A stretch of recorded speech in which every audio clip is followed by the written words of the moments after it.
ତମେ ଆଉ ନାହଁ ବୋଲି ଖବର ଆସିଛି। ମୁଁ ତମର ଅନ୍ୟତମ ବିଧବା ନୁହେଁ କି ତମ ଶବ ପଛେ ପଛେ ଯାଉଥିବା ଲୋକଙ୍କ ଭିତରୁ ଜଣେ ନୁହେଁ। ତମର ଶବ ତ ବହୁ ଦୂର ବୃନ୍ଦାବନ ଠାରୁ। ସୁନ୍ଥାରୀ ସିନ୍ଦୁର ମୋର ଏବେ ଏବେ ବେଶୀ ଲାଲ ଦିଶେ। ଲୋକଙ୍କ ବିନୋଦ ପାଇଁ ନାଚିବାକୁ ଦିବା ଛାଡ଼ି ଦେଇ ଆସ ବର ବେଶେ। କନ୍ୟା ପରି ମୁଁ ପିନ୍ଧିଛି ଅଳଙ୍କାର ପାଟ ପିତାମ୍ବରୀ। ଯେତେ ଥଟ୍ଟା ଅପଯଶ ସବୁରି ଜବାବ ଦେବି ଚୁଡ଼ି ଝମ ଝମ କରି। ତମେ ଆଉ ନୋହ କାହା ପିତା ପୁତ୍ର ସ୍ୱାମୀ। ଆମର ବିଦାୟ ଦିନ ପୂର୍ବ ରାତି ପରି ଆଜି ତମେ ଶୁଦ୍ଧ ଚଗଲାମି। ଧ୍ୱନି ପରି ଛିଗୁଲାଅ ଛୁଇଁ ଦିଅ ମୁକୁମାରୀ ନିର୍ଜନପଣକୁ।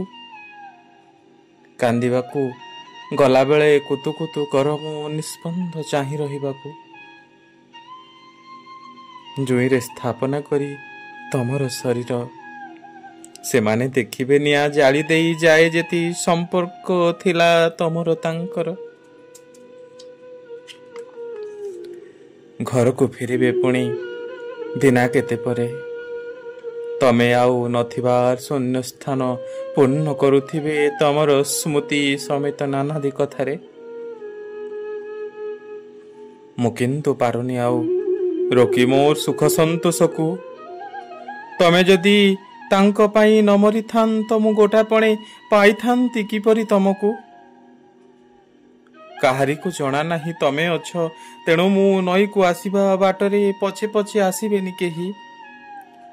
ସେମାନେ ସମସ୍ତେ ମତେ ଭୁଲିଯିବେ କିମ୍ବା ଶୋଇଥିବେ ଅଚେତନ ହୋଇ।